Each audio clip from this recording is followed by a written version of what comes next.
Hello everyone, welcome back again to my YouTube channel. My name is Kevin Sedley. Pada YouTube channel ini teman-teman akan menemukan informasi menarik seputar cryptocurrency. So if you do like cryptocurrency, make sure kalian subscribe channel ini teman-teman. Welcome back again di update untuk alts. Don't forget, tonight kita bakal ada pembahasan seputaran Jerome Powell, dan itu live streaming maybe around jam 9 atau setengah 10. Nanti announcementnya akan saya share melalui Telegram dan juga melalui sosial media saya atau Instagram. Buat follow Telegramnya, kalian bisa klik di kolom deskripsi. Di bagian sana ada link menuju ke Telegram dan juga ada link untuk ke sosial media saya. Di luar dari link tersebut, hati-hati karena rawan sekali yang namanya scammers atau penipuan. Oke? Nah, selain itu di kesempatan kali ini saya juga pengen remind ke teman-teman semua bahwa kita ada open lagi untuk SAG di bulan Juni. So hopefully buat teman-teman yang kemarin banyak yang nanya mau bergabung, silakan mampir juga ke grup Telegram atau kalian bisa klik link yang ada di deskripsi. Di bagian sana itu ada link untuk kalian bisa registrasi ke SAG.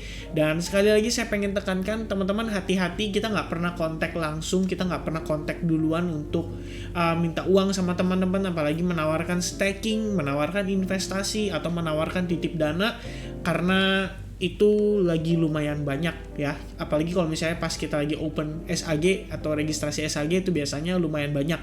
Nah, itu aja paling reminder dari saya atau sedikit announcement openingnya. Nah, di kesempatan kali ini kita bakal discuss soal Zilliqa. Jadi Zilliqa ini adalah satu koin yang waktu kita bisa bilang ya, ini berapa lama nih ya, kayaknya sekitar bulan Maret ya, itu mengalami penguatan sangat signifikan karena dia rilis yang namanya Metapolis. Metapolis ini adalah metaverse-nya versi Zilliqa. Nah, setelah kita lihat dirilis Metapolis, atau sebenarnya lebih tepatnya sebelum rilis Metapolis, hype-nya itu terasa, tapi pada saat setelah dirilis Metapolis, Zilliqa kembali tertekan lagi. Dan bahkan kalau kita ngelihat situasinya saat ini posisi kalau based on time frame weekly maupun time frame daily lah ya, kita bisa bilang ini posisi kita sedang testing kembali ke trendline dari falling wedge pattern-nya dia. Nah, sebetulnya kalau kita lihat overall atau overview-nya, saya pribadi ngelihat ya Zilliqa bisa jadi finish untuk wave 5, tapi sayangnya wave 5 kita itu mungkin belum terlalu signifikan atau bahkan belum lebih tinggi daripada wave 3-nya kita gitu. Nah, jadi sebenarnya ada dua skenario atau potential dua skenario yang bisa terjadi pada si Zilliqa. Yang pertama, kita berbicara untuk skenario bullish-nya terlebih dahulu. Pertama, kita perlu pahami bahwa Zilliqa itu memiliki area of resistance dan support yang sangat oke dan sangat kuat, itu di kisaran range lebih kurang $0.03, dan saat ini itu Zilliqa berada di kisaran range $0.05. Kalau dilihat pergerakannya, ini bisa aja baru on progress menuju ke wave 5, dan kalau misalkan berdasarkan perhitungan Elliott Wave Count sendiri, kita sama-sama bisa lihat pada wave 2 itu kalau secara probabilitas kita bisa katakan cukup tinggi loh guys, di kisaran Fibo 78,6%, 61,8 sampai 78,6%, yaitu di kisaran angka yang ini, yaitu sekitar 40% dari probabilitasnya. Jadi kalau misalnya kita seandainya mengconsider proses ini sebagai wave 1-nya dia, lalu saat ini sedang proses wave 2-nya dia, itu pun masih memiliki potensi atau possibility untuk terjadi. Jadi saya pikir atau concern dari saya melihat kondisi saat ini adalah as long Zilliqa belum berhasil breakdown dari dia punya key supportnya di kisaran $0.03 ini, maka Zilliqa masih punya opportunity untuk terrebound. Dan kalau kita lihat seandainya kita gunakan Fibonacci retracement pada kisaran pergerakan saat ini, si Zilliqa itu kalau berdasarkan time frame weekly itu sedang berusaha memaintain pergerakannya atau market price-nya di atas Fibonacci 78,6%, yang artinya memang dari segi probabilitas itu bisa dikonsider cukup tinggi, yaitu di kisaran angka 40%. Nah, itu untuk skenario bullish-nya. Nah, sekarang kita coba discuss sedikit untuk skenario bearish-nya. Jadi kalau misalkan teman-teman mungkin considering kayak kenapa sih kita bahasnya ada dua skenario atau ada dua possibility yang bisa terjadi? Karena memang sebenarnya reaksi kita atas market itu lebih preference berdasarkan memang price action yang menunjukkan ke kita. Jadi kalau misalkan memang dari segi price action tidak mendukung, ya kita nggak perlu paksakan untuk reinvest atau mungkin untuk reakumulasi terhadap Zilliqa. Justru considerationnya adalah baik itu memanfaatkan dari segi derivatifnya, mungkin teman-teman bisa ngambil short ke Zilliqa seandainya memang ada opportunity untuk jangka panjang. Tapi kalau misalkan ternyata memang masih bisa bullish, ya why not? Kita juga perlu melihat beberapa indikasi atau ya sebuah situasi yang bisa men-trigger men-trigger kita taking position atas pergerakan Zilliqa. Nah, untuk skenario bearishnya, more like this. Jadi, in the end, kita juga bakal ngelihat ada potensi untuk dia rebound dulu before akhirnya dia turun ke bentuk ABC corrective pattern. Jadi, sesimpel itu saja untuk yang bearish skenario-nya.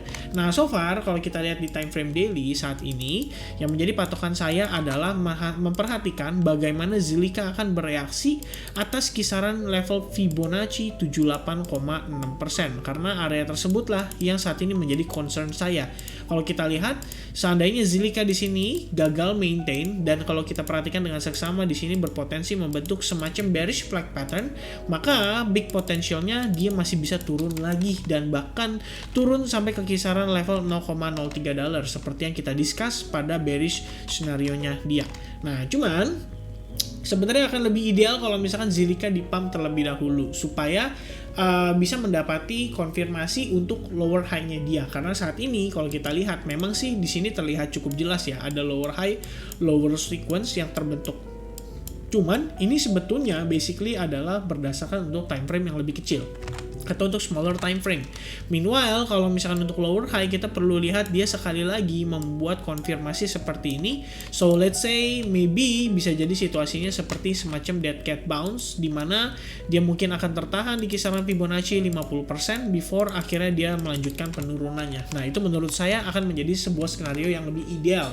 Dalam arti di sini, kalau misalkan demikian, kita perlu melihat si Zilliqa berhasil rebound, maka PR-nya atau ya kita bisa bilang PR-nya lah ya, yang perlu dilakukan oleh Zilliqa saat ini adalah testing ke kisaran range 0,66 ya, atau kisaran 0,06 pada time frame yang lebih kecil. Kalau kita lihat di sini terdapat semacam area bearish order block-nya, karena sama-sama kita bisa lihat sebelum Zilliqa berhasil breakdown, dia sempat rebound sekali lagi dan baru kemudian dia tertekan. Jadi memang di range tersebut terdapat semacam strong resistance yang saya biasanya bilang dengan istilah bearish order block. Nah, sementara seperti tadi kita sudah jelaskan ya, di time frame yang lebih besar memang kelihatannya ini Zilliqa kecenderungan atau memiliki kecenderungan membentuk semacam bearish flag pattern. Kalau kita lihat situasinya, tadi saya menggunakan chart logarithmic pada time frame daily, but this one kita nggak perlu menggunakan chart logarithmic. Kita lihat aja bahwa saat ini posisinya market price untuk Zilliqa itu kecenderungan membentuk semacam ascending channel, dan saat ini kita cukup dekat dengan area bagian bawahnya dia. Jadi sebetulnya ada opportunity yang bisa dimanfaatkan, mungkin kita bisa bilang istilahnya dengan copet-copet going long gitu ya. Kalau misalkan seandainya mendukung nih situasinya, karena kita perlu pahami juga nanti malam itu akan ada speak dari Jerome Powell, dan ini akan menjadi hal yang paling penting atau menjadi faktor yang membuat fluktuasi pasar pada malam hari ini akan sangat signifikan. Jadi itu menjadi pertimbangan kita juga. Dan saya lihat sih beberapa ada yang memberikan komentar menarik ya, karena dia bilang biasanya kalau Jerome Powell speak, market crypto malah cenderung naik, dan itu sudah terjadi beberapa kali dalam beberapa bulan terakhir. Jadi apakah ia akan membantu Zilliqa untuk memaintain dengan baik kisaran range ini? Nah, kita coba lihat lebih detail lagi. Sebenarnya kalau kita lihat menggunakan support and resistance standard, Zilliqa kemarin itu udah sempat berhasil breakout dari sana. Artinya memang sudah ada market activation. Cuma sayangnya dia nggak respect sama level SNR-nya, dan sekarang bahkan lebih rendah lagi gitu ya. Biasanya kalau situasi kondisi ini terjadi, kecenderungan market price-nya itu biasanya berubah menjadi ascending channel atau menjadi descending channel, depend ya dengan pada saat di breakout-nya seperti apa sebelumnya. Dan kalau kita perhatikan saat ini di area tersebut terdapat semacam bullish order block, sesimpel karena memang yang berhasil menyebabkan terjadinya breakout pada kisaran range ini adalah siapapun yang melakukan entry atau beli dari harga sekian. Dan kalau kita lihat, jadi itu menjadi patokan kita sebagai area order block yang mungkin saja akan memberikan reaksi kembali by the time area tersebut dites ya. Simpelnya karena sebelumnya di harga tersebut menyebabkan market price untuk Zilliqa sangat meletus tinggi, dan ya saat ini pasti akan meninggalkan semacam memori untuk orang-orang kembali menilai, wah ini kan area terakhir yang cukup murah. Kalau misalkan seandainya memang ini adalah opportunity, dan kita harus ngelihat Zilliqa Zilliqa berhasil breakout dari trend line-nya, baru kemudian ada terbuka opportunity untuk melakukan long dengan potensi target sedikit lebih di atasnya. Alright, itu mungkin untuk update analisis seputar Zilliqa. Hopefully this video can be very helpful for you guys, dan semoga kiranya teman-teman suka dengan kontennya. Sampai ketemu lagi di update tonight dan di live streaming tonight. Cheers, God bless everyone, have a nice day, and bye bye.